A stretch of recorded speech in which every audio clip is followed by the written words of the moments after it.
وَلْتَكُن مِّنكُمْ أُمَّةٌ يَدْعُونَ إِلَى الْخَيْرِ وَيَأْمُرُونَ بِالْمَعْرُوفِ وَيَنْهَوْنَ عَنِ الْمُنكَرِ وَأُولَٰئِكَ هُمُ الْمُفْلِحُونَ.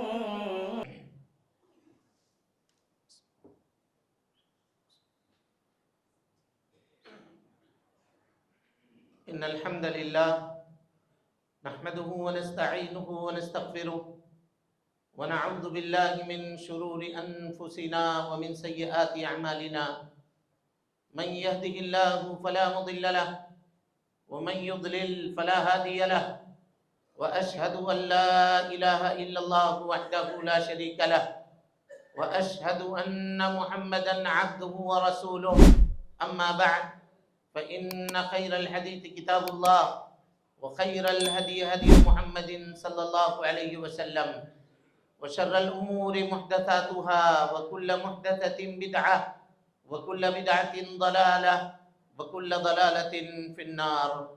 فقد قال الله تبارك وتعالى في محكم تنزيله بعد أعوذ بالله السميع العليم من الشيطان الرجيم بسم الله الرحمن الرحيم وَلَقَدْ خَلَقْنَا الْإِنسَانَ وَنَعْلَمُ مَا تُوَسْوِسُ بِهِ نَفْسُهُ وَنَحْنُ أَقْرَبُ إِلَيْهِ مِنْ حَبْلِ الْوَرِيدِ إِذْ يَتَلَقَّى الْمُتَلَقِّيَانِ عَنِ الْيَمِينِ وَعَنِ الشِّمَالِ قَعِيدٌ مَا يَلْفِظُ مِنْ قَوْلٍ إِلَّا لَدَيْهِ رَقِيبٌ عَتِيدٌ وَجَاءَتْ سَكْرَةُ الْمَوْتِ بِالْحَقِّ ذَلِكَ مَا كُنْتَ مِنْهُ تَحِيدُ وَنُفِخَ فِي الصُّورِ ذَلِكَ يَوْمُ الْوَعِيدِ وَجَاءَتْ كُلُّ نَفْسٍ مَعَهَا سَائِقٌ وَشَهِيدٌ لقد كنت في غفلة من هذا فكشفنا عنك غطاءك فبصرك اليوم حديد وقال قرينه هذا ما لدي عتيد ألقيا في جهنم كل كفار عنيد مناع للخير معتد مريب الذي جعل مع الله إلها آخر فألقياه في العذاب الشديد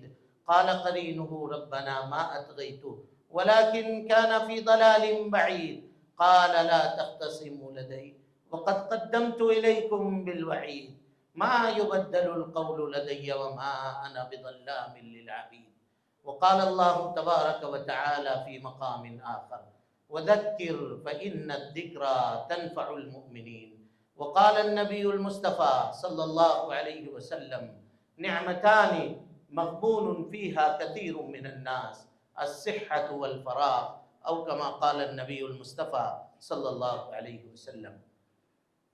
محترم حاضرین، دوستوں، بزرگوں اور ساتھیوں، پردہ نشین اسلامی رشتے کی مائیں اور بہنیں، ہر قسم کی تعریف، حمد و ثنا، کبریائی، پاکیزگی اور بڑائی تمام مخلوقات کی بندگی کا اکیلا مستحق اللہ سبحانہ و تعالی کے لیے لائق و سزاوار ہے.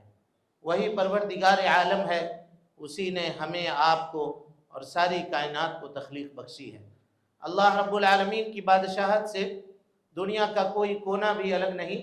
اللہ رب العالمین اکیلا ہے اور تنہا ساری دنیا کی نگرانی ہر آن، ہر لمحہ اور ہر گھڑی فرما رہا ہے.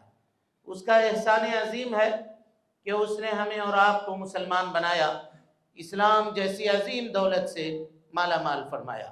اللہ رب العالمین نے اپنے پیغام کو، اپنی تعلیم کو ساری انسانیت کے لیے عام فرمایا ہے، اور اس کام کو پائے تکمیل تک پہنچانے کے لیے ہر دور میں انبیاء کرام کو دنیا کے اندر بھیجنے کا سلسلہ بھی جاری فرمایا تھا.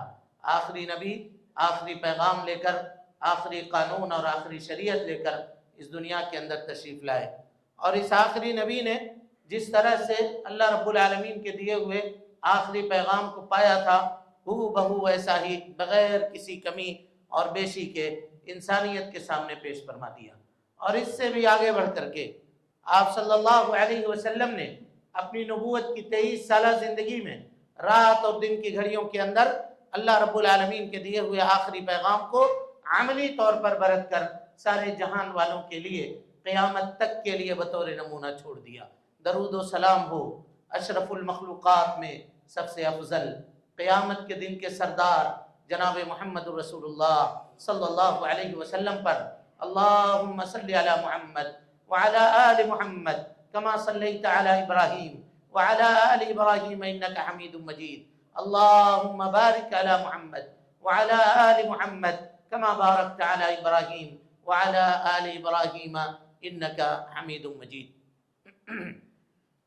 محترم حاضرین، دوستو، بزرگوں اور ساتھیوں، پردہ نشین خواتین اسلام، خطبہ مسنونہ کے بعد قرآن مجید کی ایک آیت اور نبی صلی اللہ علیہ وسلم کی حدیث کا ایک ٹکڑا ہم نے آپ کے سامنے پڑھا ہے، اور اسی ایک آیت کا ترجمہ اور اس کی تشریح اور حدیث کا معنی اور اس کا مفہوم صحت اور وقت کی اہمیت کے عنوان پر ہم آپ کے سامنے رکھنے کی کوشش کریں گے. اللہ سبحانہ و تعالیٰ سے یہ دعا ہے کہ اللہ تعالیٰ ہمیں کہنے سے زیادہ اور آپ کو سننے سے زیادہ ہم دونوں کو اس کے اوپر عمل کرنے کی توفیق نصیب فرمائے.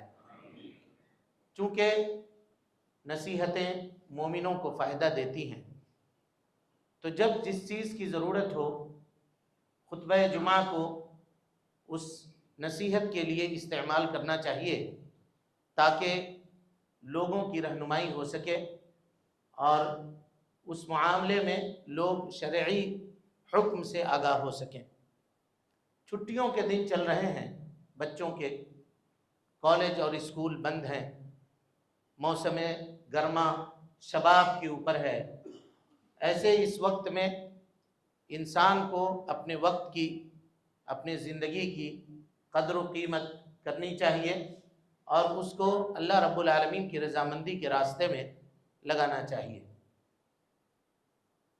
ستم یہ ہے کہ ہم وقت کی قیمت کو نہیں جانتے، صحت کی اہمیت کو نہیں جانتے، بلکہ اپنے ہاتھوں سے اپنے وقت کو برباد کرتے ہیں، ضائع کرتے ہیں، اور اپنے ہی ہاتھوں سے اپنی صحت کو بھی برباد کرتے ہیں اور تہو بالا کرتے ہیں.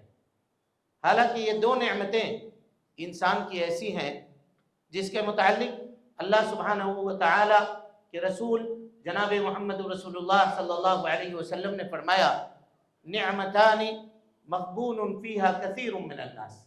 دو طرح کی نعمتیں ایسی ہیں کہ اس میں بہت سارے لوگ غبن کے شکار ہیں. غبن کہتے کس کو ہیں؟ کاروبار اور تجارت میں اگر بہت قیمتی مال کو کوئی آدمی اونا پونا بیچ دے، ہزاروں کا مال ہے اور اس کو سینکڑوں میں اگر اس نے بیچ دیا تو کہتے ہیں غبن التاجر، تاجر دھوکہ کھا گیا، گھاٹا اٹھانے والے میں سے ہو گیا. اور اسی لیے اللہ سبحانہ و تعالی نے قیامت کا جو نام رکھا ہے ان ناموں میں ایک نام ہے یوم التغابن. اس دن کافر بہت ٹھگا ہوا محسوس کرے گا اپنے آپ کو. جس طرح سے تاجر اگر اس کو اپنی تجارت میں گھاٹا ہو جائے اور اسے پتا چلے کہ ہم نے اپنی قیمتی سامان بہت قلیل قیمت میں فروخت کر دیا اور دے دیا ہے تو کس طرح سے ہاتھ ملتا ہے وہ، کہ بالکل اسی طرح سے قیامت کے دن ایک کافر جب اللہ سبحانہ و تعالیٰ کی نعمتوں کو دیکھے گا کہ بہت کم محنت پہ اتنی بڑی نعمت ہم کو حاصل ہونے والی تھی لیکن وہ محنت کر کے یہ نعمت میں حاصل نہ کر سکا تو اپنا ہاتھ ملے گا. وہ ملے گا نہیں بلکہ افسوس کے مارے اپنے منہ کے اندر ہاتھ لے جا کر کے انگلیوں کو چبا ڈالے گا، تحسر اور افسوس کرتے ہوئے کہ کیا کر دیا میں نے، کیا ہو گیا مجھ سے. اسی کو اللہ کے نبی صلی اللہ علیہ وسلم نے، یہ جوامع الکلم ہے، لفظ اتنا چھوٹا ہے لیکن اس کا معنی اتنا ہے کہ انسان اس کو بیان کرنے سے قاصر اور عاجز ہے. نعمتان مغبون فیہا کثیر من الناس. دو طرح کی نعمتیں ایسی ہیں جس میں بہت سارے لوگ غبن کے شکار ہیں، گھاٹے کے شکار ہیں، خسارے کے شکار ہیں. اس نعمت کی قیمت بہت زیادہ ہے لیکن اس کی قیمت کو وہ سمجھتے نہیں ہیں. جہاں تہاں نعمت کا استعمال کرتے ہیں، نعمتوں کو لگاتے ہیں. میرے بھائیوں، نبی صلی اللہ علیہ وسلم نے فرمایا ان نعمتوں میں ایک نعمت ہے الصحہ، صحت، تندرستی، اور جس کو آپ جوانی کے مرحلے سے بھی شمار کر سکتے ہیں یا کہہ سکتے ہیں. اور علماء تربیہ نے انسان کے عمر کی جو تقسیم کی ہے اس تقسیم میں نبی صلی اللہ علیہ وسلم کی اس حدیث کو دیکھیے. آپ صلی اللہ علیہ وسلم نے فرمایا کہ میری امت کی عمر اللہ رب العالمین نے 60 سال سے لے کر کے 70 سال تک رکھی ہے. یہی امت کی طبعی عمر ہے. اس عمر کو 60 سال سے لے کر 70 سال کا درمیانی وقفہ اگر آپ لے لیں تو 65 سال مان لیجئے. 65 سال 65 سال میں 14 سال سے لے کر کے 40 سال تک یہ شباب اور جوانی کا مرحلہ ہے. یہ سب سے لمبی مدت ہے. سب سے لمبی مدت ہے. یعنی پوری زندگی کا، یعنی یہ سمجھیں کہ اگر ایک انسان 65 سال تک زندہ رہے گا جو اس کی طبعی عمر ہے نبی صلی اللہ علیہ وسلم کی اس حدیث کے مطابق، تو 65 سال میں 24.5 20 پر 4.5% یہ وقت جو ہے جوانی کو حاصل ہے. جوانی کو یہ وقت حاصل ہے. 14 سال سے لے کر کے کب تک؟ 40 سال تک. طفولت کا آغاز ہوتا ہے پیدا ہونے سے لے کر کے 14 سال تک، اور اس سے پہلے شریعت کے احکام اس کے اوپر نافذ نہیں ہوتے. جوان جب ہوا، عقل مند ہو گیا، تو اب شریعت کی پابندیاں اس کے اوپر آ گئی. نبی صلی اللہ علیہ وسلم نے فرمایا رفع القلم عن ثلاث، 3 لوگوں سے اللہ سبحانہ وتعالی نے قلم کو اٹھا لیا ہے. یعنی ان کی نیکیوں کو، ان کی بدیوں کو شمار نہیں کیا جاتا. اللہ تعالیٰ نیکیوں کا بدلہ بسا اوقات دیتا بھی ہے، لیکن ان سے اگر کوئی کوتاہی، کوئی غلطی ہو جائے تو اللہ سبحانہ وتعالی اس کا مواخذہ نہیں کرے گا. کہا وعن الصبی، بچہ، حتی یحتلم، یہاں تک کہ وہ بالغ ہو جائے. وعن النائم، سونے والا، حتی یستیقظ، یہاں تک کہ وہ بیدار ہو جائے. اور اسی طرح سے کہا کہ وعن المجنون، پاگل آدمی، حتی یفیق، یہاں تک کہ اس کا پاگل پن ختم ہو جائے.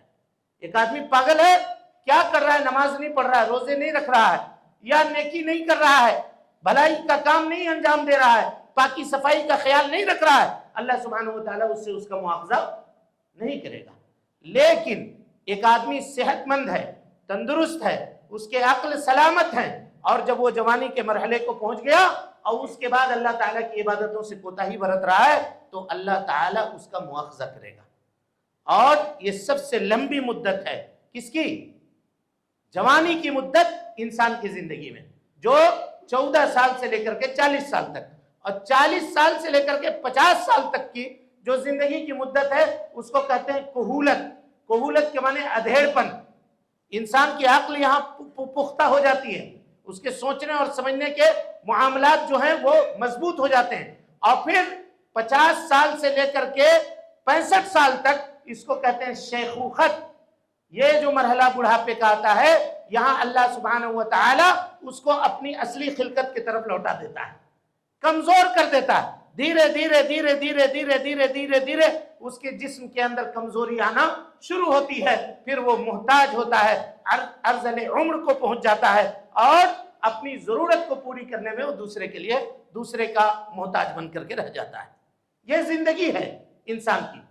اس زندگی میں سب سے قیمتی مرحلہ انسان کا جو گزرتا ہے وہ جوانی کا مرحلہ ہے. لیکن افسوس کا مقام یہ ہے کہ جوانی کے اس مرحلے کے تعلق سے اکثر نوجوان غفلت کے شکار ہیں. اکثر نوجوان غفلت کے شکار ہیں. ان کو پتہ نہیں ہے کہ اللہ تعالیٰ نے ہمیں جوانی عطا کی ہے، اور اوپر سے جوانی کو صحت کے اندر رکھا ہے، تو اس میں ہماری ذمہ داری بہت بڑی ہوئی ہے. بہت ہماری ذمہ داری بڑی ہوئی ہے، لیکن ہم کو اس کا اندازہ نہیں ہے. اس کی ایک مثال آپ لیجئے.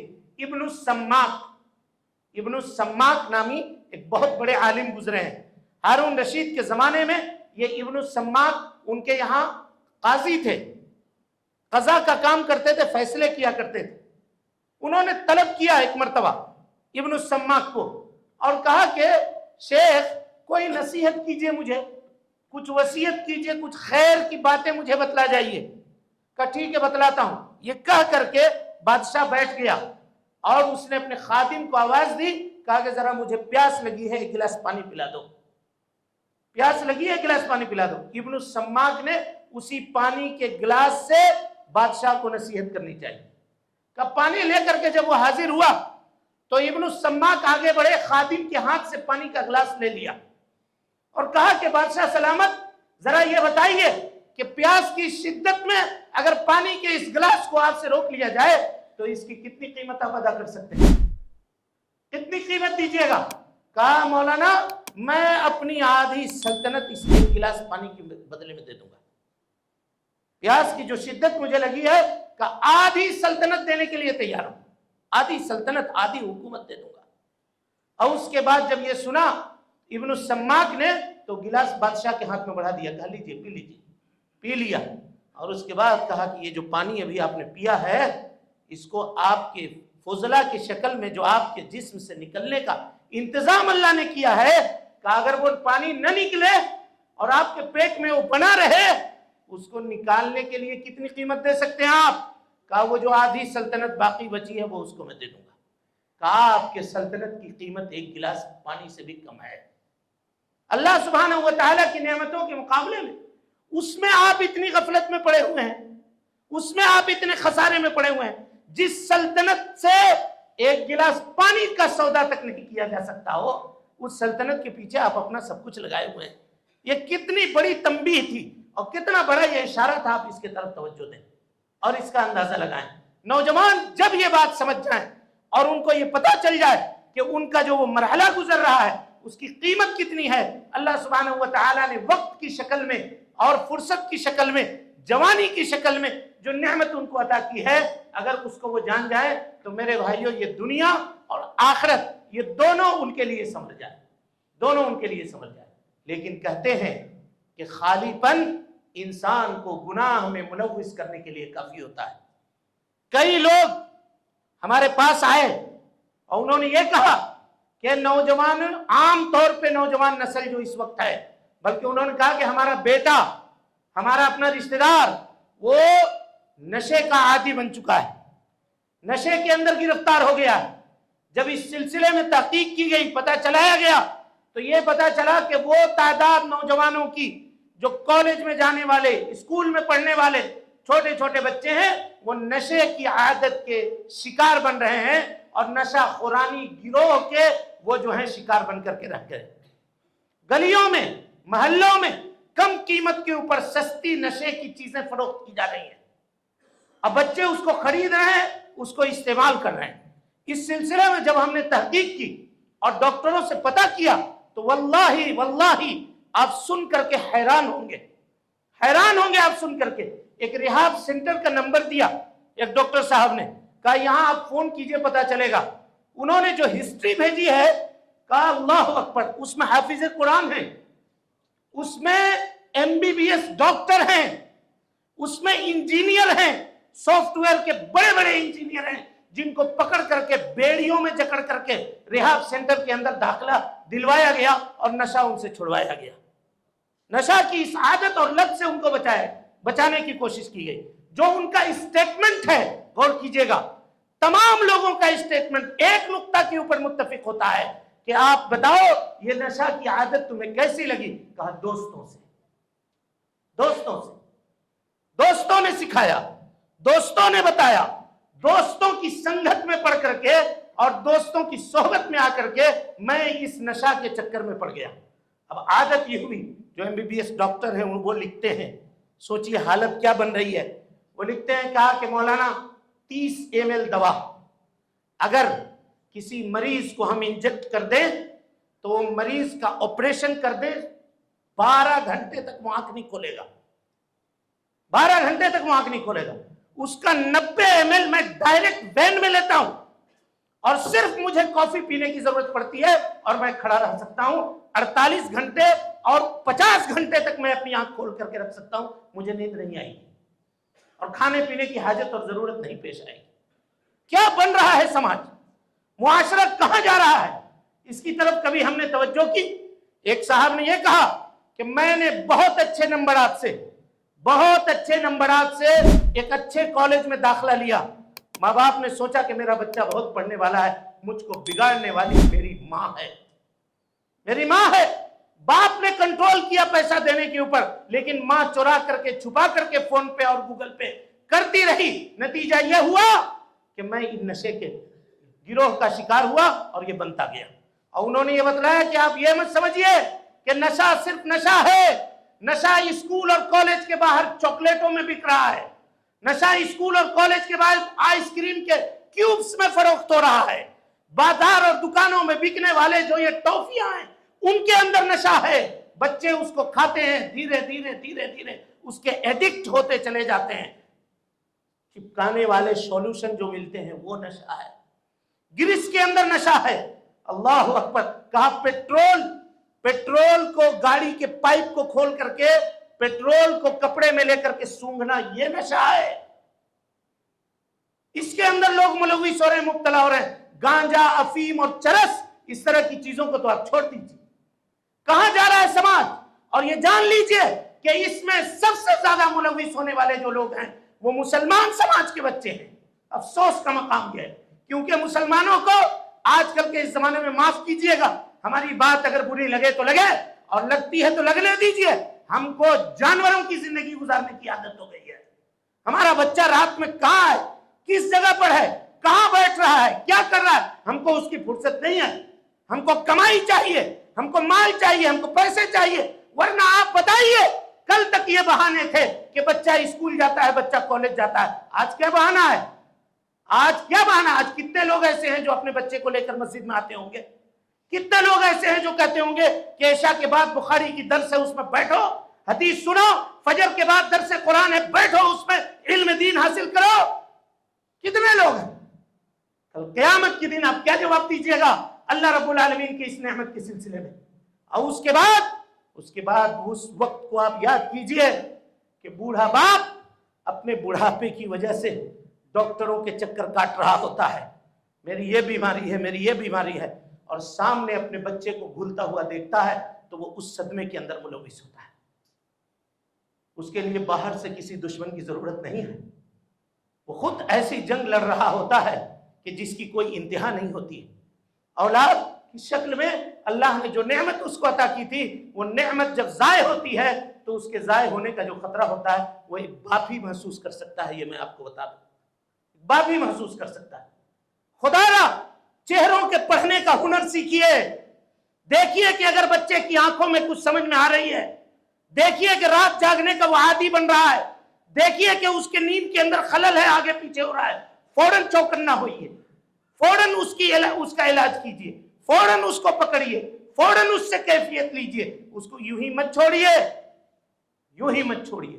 اور جانتے ہیں یہ بھی پتا چلا کہ یہ جو گروہ ہے یہ مارکیٹ ورلڈ لیول کے اوپر چل رہا ہے, ورلڈ لیول کے اوپر, ورلڈ لیول کے اوپر, کیونکہ جو کمپنیاں بنا رہی ہیں ان کو یہ چیزیں کھپانے کے لیے لوگ چاہیے.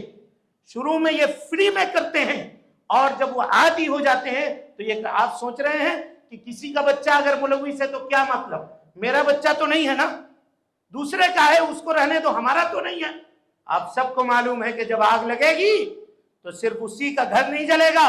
اگر اس آگ کو بجھانے میں آپ نے پانی کا ڈول اس پر نہ پھینکا تو وہ آگ بڑھ کر کے آپ کے گھر تک بھی آئے گی, اس کی چنگاری آئے گی, اس کے دھوئیں سے آپ بچ نہیں سکتے ہیں. اور آپ یہ سمجھ رہے ہیں کہ اس کی برائی صرف اس بچے تک محدود ہے؟ ہرگز نہیں میرے بھائیوں. جب نشہ کی عادت کے لیے اس کے جیب میں پیسہ نہیں ہوتا تو وہ لوٹ کھسوٹ کے اندر پڑتا ہے, لوگوں کو دھمکاتا ہے, مار پیٹ کرتا ہے, خود اپنے گھر میں چوری کرتا ہے. اور لوگ جانتے ہیں اس بات کو, ماں باپ شرم کے مارے گھر سے بات باہر نہیں نکلنے دیتے, لیکن گھر میں کہیں پیسہ رکھا, دیکھا کہ پیسہ غائب ہے. کون لے کر گیا پیسہ, کہاں چلا گیا پیسہ, کیوں آپ نے اس کی طرف توجہ نہیں دی, اور وہ پیسہ وہاں سے غائب ہو کر کے وہ جاتا ہے. پھر جب اس میں کھپانے کے لیے, اس میں لگانے کے لیے, کیونکہ یہ جان لیجئے کہ اس کے پاس تو کمائی ہے نہیں, کیونکہ اگر وہ نشے میں ہے تو کتاب کا ایک سطر نہیں پڑھ سکتا, یہ جان لیجئے, ایک سطر نہیں پڑھ سکتا, اس کو کوئی بات سمجھ میں نہیں آتی, کیونکہ عقل اس کے ٹھکانے میں نہیں ہے. حضرت عثمان ابن عفان رضی اللہ تعالی عنہ کہ اس معاملے کو جس کو امام بیہقی رحمۃ اللہ علیہ نے اپنی کتاب کے اندر نقل کیا ہے, ذرا سنیے اس کو. کہا شراب ام الخبائث ہے. کہا کیسے ام الخبائث ہے؟ کہا بنی اسرائیل کا ایک بہت بڑا عبادت گزار آدمی تھا, تہجد پڑھتا تھا, بڑا عالم تھا, نماز کے اندر اپنے آپ کو لگا کر کے رکھتا تھا, بنی اسرائیل کا تھا. ایک خاتون جو بری تھی, فاحشہ عورت تھی, اس نے اس کو دعوت دی اور یہ کہہ کر کے بلایا کہ آپ ایک دن ہمارے گھر آئیے اور آ کر کے مجھ کو کچھ نصیحت کیجیے. عالم دین تھا, اس نے سمجھا کہ ہو سکتا ہے میری نصیحت سے یہ عورت اگر سدھر گئی تو میرے لیے آخرت کا معاملہ اچھا ہو جائے گا.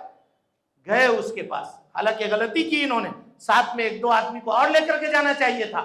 بہرحال گئے وہ، اس نے دروازے بند کر کے اپنے کمرے میں اس کو بلا کر کے لا کر کے بٹھایا اس عالم کو، اور کہا کہ سنو مجھے کوئی نصیحت وصیحت نہیں چاہیے.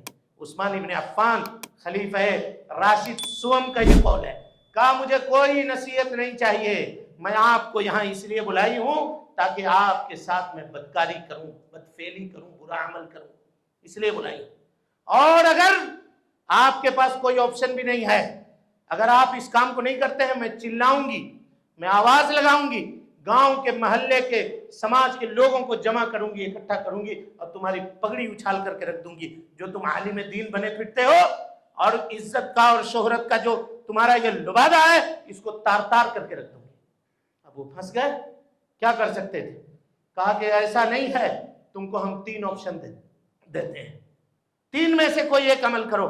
کہا بتاؤ کیا تھا؟ کہا یا تو ہمارے ساتھ برائی کرو، یا نہیں تو ایک بچہ وہاں پر تھا 2 سال 3 سال کا رہا ہوگا، کہا اس بچے کو قتل کرو، یا نہیں تو یہ شراب رکھی ہوئی ہے، یہ شراب پی لو. ان تینوں میں سے کوئی ایک عمل کرو، میں تمہاری جان چھوڑ دیتی ہوں. اس عالم نے یہ سمجھا کہ بچے کو قتل کریں گے، ناحق قتل کا گناہ بہت بڑا ہے، اگر اس کے ساتھ برائی کریں گے اس کا گناہ بھی بہت بڑا ہے. رہی بات شراب کی تو اسی کو پی لیتے ہیں، اس کا جو نقصان ہوگا وہ میرے ہی اندر ہوگا نا، دوسرے کا نقصان تو نہیں ہوگا. اس نے شراب پی لی، نتیجہ یہ ہوا کہ اس بچے کو بھی قتل کر دیا اور اس خاتون کے ساتھ انہوں نے برائی بھی کر لی. یہی ہے ام الخبائث. آدمی کے عقل کنٹرول میں نہیں ہوتے، وہ کیا کر رہا ہے کیا نہیں کر رہا ہے یہ اسے پتا نہیں ہوتا. اسی لیے اللہ اکبر، اللہ کے نبی صلی اللہ علیہ وسلم نے کیسی وعید کا نازل بیان فرمائی ہے اس سلسلے میں.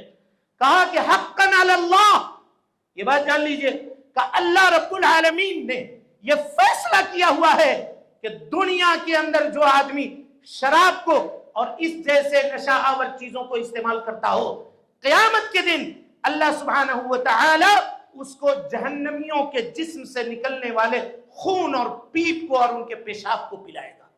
دنیا میں لوگ کہتے ہیں نا کہ موت پیتا ہے، وہ جملہ اچھا نہیں ہے لیکن کہتے ہیں نہیں کہتے ہیں، کہ وہی پلائے گا اللہ سبحانہ وتعالی اس کو آخرت میں، وہی پلائے گا. اور ابن قیم نے بڑا زبردست نقطہ لکھا اس سلسلے میں، کہا دیکھیے کوئی بھی شرابی ہو، کوئی بھی نشہ کرنے والا آدمی ہو، جب شراب کو یا نشے کو اپنے منہ میں رکھے گا نا تو منہ بچکاتا ہے عجیب طرح سے، منہ بڑا کرتا ہے، کیونکہ فطرت اس بات کو گوارا نہیں کرتی کہ وہ اس کو پیے. بڑی مشکل سے اس کو اندر کرتا ہے، بڑی اس کی کیفیت ہوتی ہے. گٹکا کھانے والے تک کو آپ دیکھیے، گٹکا پھاڑ کر کے جب وہ اپنے منہ میں ڈالے گا تو منہ کو ٹیڑھا کر دے گا، عجیب طرح سے اپنی شکل بنا لے گا، کیونکہ فطرت سلیمہ اس جیسی چیزوں کو قبول ہی نہیں کرتی. اللہ نے منہ کو اس لیے نہیں بنایا ہے کہ آپ اس میں اس طرح کی غلاظت لے جا کر کے داخل کریں. اللہ سبحانہ وتعالی نے پیٹ کو اس لیے نہیں بنایا ہے کہ آپ اس میں لے جا کر کے شراب کی گھونٹ کو اتاریں. اللہ سبحانہ وتعالی نے دماغ کو اور پھیپھڑے کو اس لیے نہیں بنایا ہے کہ اس میں سگریٹ کے کشوں کو آپ اتارتے چلے جائیں، اس لیے نہیں بنایا. اسی لیے اس کی شکل دیکھیے گا بگڑ جاتی ہے، اور جب یہاں شکل بگڑتی ہے تو قیامت کے دن اس بدبودار چیز کو جب پیے گا تو اس کی شکل کیسی ہوگی اور اس کی منہ کی کیفیت کیسی ہوگی، اس کا اندازہ آپ لگا لیجیے، وہ کیفیت کیسی ہوگی. چنانچہ میرے بھائیوں، اس جیسی چیزوں سے اپنے نوجوانوں کو بچانے کی کوشش کیجیے، اور دیکھیے اگر کہیں پر یہ معاملہ ہو رہا ہے تو خبر کیجیے، حکومت کو بتائیے، حکومت کے سامنے یہ چیزیں لے جا کر کے رکھیے. اس سے آپ صرف سماج کی نہیں بلکہ پورے معاشرے کی حفاظت کریں گے. اگر ایک بچے کو آپ نے زندگی دی ہے تو ایک بچے کو زندگی نہیں دی ہے، پورا ایک خاندان کو آپ نے زندگی عطا کی ہے.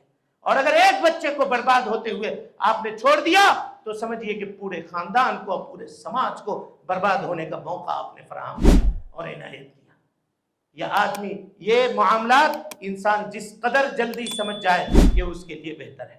اور میرے بھائیوں، نوجوانوں، میرے ساتھیوں، میرے دوستوں، تم ایک بات یاد رکھو، تمہاری یہ جوانی کے ایام ہمیشہ باقی نہیں رہیں گے. کل ایک وقت آئے گا کہ موت کا فرشتہ تمہارے دہلیز کے اوپر دستک دے گا.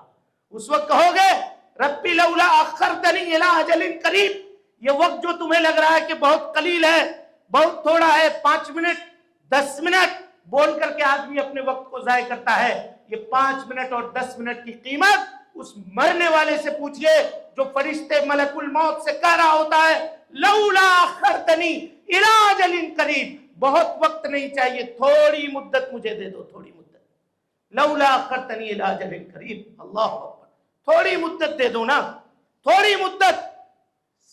توبہ کرنے میں 60 سیکنڈ بھی نہیں لگتے، 30 سیکنڈ کا بھی کام نہیں ہے، لیکن 30 سیکنڈ میں اللہ سبحانہ وتعالی آپ کے سارے گناہوں کو معاف کر دیتا ہے۔ یہ وقت کی قیمت ہے، یہ وقت کی قیمت ہے، آپ اس کا اندازہ لگائیے۔ اور ٹھیک وہی 30 سیکنڈ میں آدمی جنت کے دروازے سے نکل کر کے جہنم کے دروازے پر جا کر کے کھڑا ہو جاتا ہے، یہی مدت ہوتی ہے۔ آپ کہتے ہیں کہ وقت کی کوئی اہمیت نہیں ہے، کرکٹ دیکھنے میں اور دوسری چیزوں کو دیکھنے میں، برائیوں کو، بے حیائیوں کو، فحش کاموں کو دیکھنے میں ہم اپنی اوقات کو ضائع کر رہے ہیں اور اپنی صحت کو برباد کر رہے ہیں۔ قیامت کے دن میرے بھائیوں اللہ سبحانہ وتعالی اس سلسلے میں ہم سے پوچھے گا اور اس سلسلے میں ہم سے سوال کرے گا۔ عربی شاعر کہتا ہے الوقت کالسیف، یہ جان لو کہ وقت تلوار ہے۔ وقت کیا ہے؟ تلوار ہے۔ اگر تم اس تلوار کو نہیں توڑو گے یہ تم کو کاٹ کے رکھ دے گا، ٹکڑے ٹکڑے کر کے چھوڑے گا تم کو، کسی قیمت کا نہیں چھوڑے گا، کسی حال کا نہیں چھوڑے گا۔ لہذا میرے بھائیوں وقت کی قدر کیجئے اور اللہ سبحانہ وتعالی کی کثرت سے عبادت کرنے کی کوشش کیجئے۔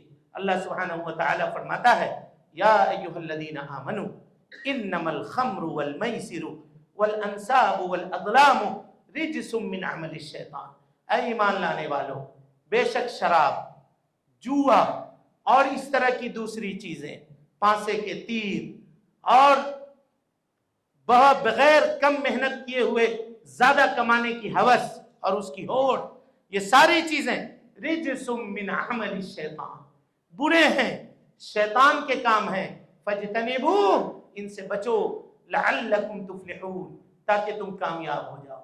اور اس کے بعد کہا انما یرید الشیطان، شیطان یہ چاہتا ہے ان یوقع بینکم العداوۃ والبغضاء، کہ وہ تمہارے درمیان عداوت کو پھیلا دے، بغض، نفرت، حسد کو پھیلا دے، وَيَسُدَّكُمْ عَنْ ذِكْرِ اللَّهِ وَعَنِ الصَّلَاةِ، اللہ سبحانہ وتعالی کے ذکر سے اور نماز سے تم کو غافل کر دے۔ خبردار شیطان کے چنگل میں کبھی مت آنا، شیطان کے معاملے میں کبھی بھی گرفتار مت ہونا۔ جوانی کا جب مرحلہ ہوتا ہے شیطان انسان کے اوپر حاوی ہو کر کے اللہ کی عبادتوں سے اس کو غافل کرنے کی کوشش کرتا ہے۔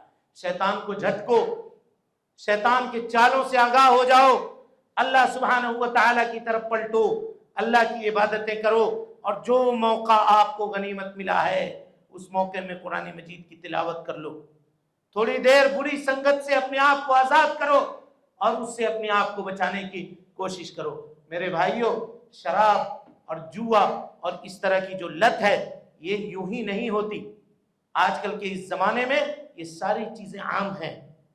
آج میں نے اس کی قباحت کے سلسلے میں باتیں رکھی ہیں، انشاءاللہ آئندہ خطبہ جمعہ میں جوا اور اس کی جو موجودہ شکلیں ہیں، جو نوجوانوں کے پاس، یہاں ٹیم بنا لو اتنا پیسہ کما لو، آئی پی ایل میں یہ کر لو وہ کما لو، سارے نوجوان آج اسی میں ملوث ہیں، یہ game online download کرو اتنا پیسہ ملتا ہے، یہ ایپ اس میں موبائل میں لے لو اس میں اتنا پیسہ ملتا ہے۔ اس کی حقیقت کیا ہے، اس کی حیثیت کیا ہے، یہ ہم آپ کے سامنے انشاءاللہ آئندہ جمعہ کے خطبے میں رکھنے کی کوشش کریں گے۔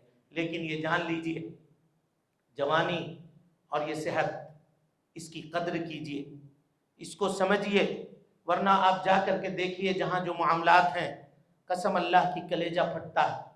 کیا کریں، ایک کینسر کے پیشنٹ ہیں، کل ان کے سلسلے میں بات چلی، پتا چلا کیا ہے معاملہ، کہا مولانا آپ اس کے سامنے جا کر کھڑا نہیں ہو سکتے ہیں، اس طرح کی اس کی باتیں ہوتی ہیں، ایسی باتیں وہ کرتا ہے یا کرتی ہے کہ لگتا ہے کہ کلیجے کو کسی نے چھری سے کاٹ دیا ہے۔ کہا کہ اللہ سبحانہ وتعالی نے مجھے عمر بہت قلیل عطا کی ہے، ان کو خبر دو کہ جن کی جوانیاں لمبی ہیں وہ کیا کر رہے ہیں۔ میں تو حرکت نہیں کر سکتا ہوں، میں تو اٹھ نہیں سکتا ہوں، لیکن اپنے رب سے ڈر رہا ہوں۔ تم تو چل رہے ہو، پھر رہے ہو، سب کچھ کر رہے ہو، تم کیوں اللہ کے سامنے سجدے نہیں کرتے؟ تم کیوں اللہ کے سامنے نہیں جھکتے؟ کبھی معاشرے اور سماج کے نوجوانوں کو اکٹھا کیجئے، ان کو لے کر کے ایک مرتبہ ICU گھما کر کے لائیے، دیکھیے کس طرح سے گردنوں میں پائپ لگا کے لوگ پڑے ہوئے ہیں، پیٹ میں پائپ لگا کر کے لوگ پڑے ہوئے ہیں، منہ صحیح سالم ہے لیکن منہ میں دانہ تک اندر نہیں لے سکتے ہیں۔ یہ حالت بنی ہوئی ہے۔ کیا نوجوان، کیا بوڑھا، کیا بچہ، اللہ تعالیٰ نے اس سے کتنے اچھے حال میں ہم کو رکھا ہے، اسی موبائل چلانے کے لیے، انٹرنیٹ چلانے کے لیے، سڑکوں پہ اور راستوں کے اوپر، روڈوں کے اوپر بیٹھ کر کے فری فائر کھیلنے کے لیے اور دوسری چیزوں کو کھیلنے کے لیے۔ کیا اسی لیے اللہ تعالیٰ نے صحت دی ہے؟ اسی لیے اللہ تعالیٰ نے یہ وقت دیا ہے؟ کبھی جائیے، یہ پلان کیجئے کہ 8 لوگ 10 لوگ مل کر کے اپنے بچوں کو جس طرح سے آپ گھومنے کے لیے، سیر سپاٹے کے لیے لے کر جاتے ہیں، کسی ہاسپٹل میں لے کر جائیے، بتائیے ان کو کہ یہ دیکھو مریضوں کی حالت، اللہ تعالیٰ نے تم کو ان سے بہت اچھا رکھا ہے، تم اللہ کے شکریہ کے لیے کیا کر رہے ہو؟ اور انسان جب نعمتوں کے اوپر اللہ کا شکریہ ادا نہیں کرتا تو وہ نعمت بہت جلدی چھن جاتی ہے، اور نعمت کے اوپر اگر شکریہ ادا کرتا ہے تو اللہ سبحانہ و تعالیٰ وہ نعمت اس کو مزید عطا کرتا ہے۔ لہذا میرے بھائیوں، یہ چھٹی کے وقت میں اپنے بچوں کو خود آئیے، آپ اپنے بچوں کو لے کر کے آئیے اور ان کے لیے درس کا، ان کے لیے اور پڑھنے کا، ان کے لیے کچھ سیکھنے کا، دینی شرعی علوم کے جاننے کا اس کا انتظام کیجیے، تاکہ اللہ کا خوف، اللہ کا ڈر ان کے دل کے اندر پیدا ہو سکے۔ اللہ سبحانہ و تعالیٰ سے ہم دعا کرتے ہیں کہ اللہ تعالیٰ ہم سب کی حفاظت فرمائے۔ اے اللہ رب العالمین مسلمان نوجوانوں کی حفاظت فرما لے، اے اللہ مسلمان مردوں کی حفاظت فرما لے، اے اللہ مسلمان عورتوں کی حفاظت فرما دے، اے اللہ رب العالمین معاشرے اور سماج میں بگڑتے ہوئے اس ماحول میں رب العالمین ہمارے نوجوانوں کا حامی اور ناصر بن جا۔ اے اللہ قوم کے لیے ایسے افراد بنا دے جو تیرے دین کو اے اللہ رب العالمین اس کے اوپر عمل کرنے والے ہوں، اس کی دعوت و تبلیغ کرنے والے ہوں۔ اے اللہ ہم کو وقت کی اہمیت بتا دے، اے اللہ وقت کی اہمیت اور وقت کی قدر کرنے کی توفیق نصیب فرما۔ اے اللہ کثرت سے عبادت کرنے کی توفیق نصیب فرما، اے اللہ ذکر کرنے کی توفیق نصیب فرما، اے اللہ جب تک زندہ رکھ، دین اسلام پہ زندہ رکھ، اور جب اٹھا ایمان پہ اٹھا۔ آمین۔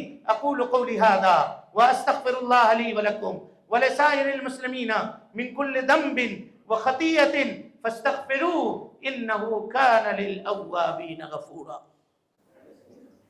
محترم سامعین و ناظرین، آپ تمام حضرات سے گزارش ہے کہ مرکزی جامع مسجد کے خطبات اور دروس کو اگر آپ سننا چاہتے ہیں تو اس چینل کو آپ لائک کریں، اس کو سبسکرائب کریں اور اس کو لوگوں تک پھیلانے کی کوشش کریں۔ اللہ رب العالمین ہم سب کی نیکیوں کو قبول کرے۔ وجزاکم اللہ خیرا۔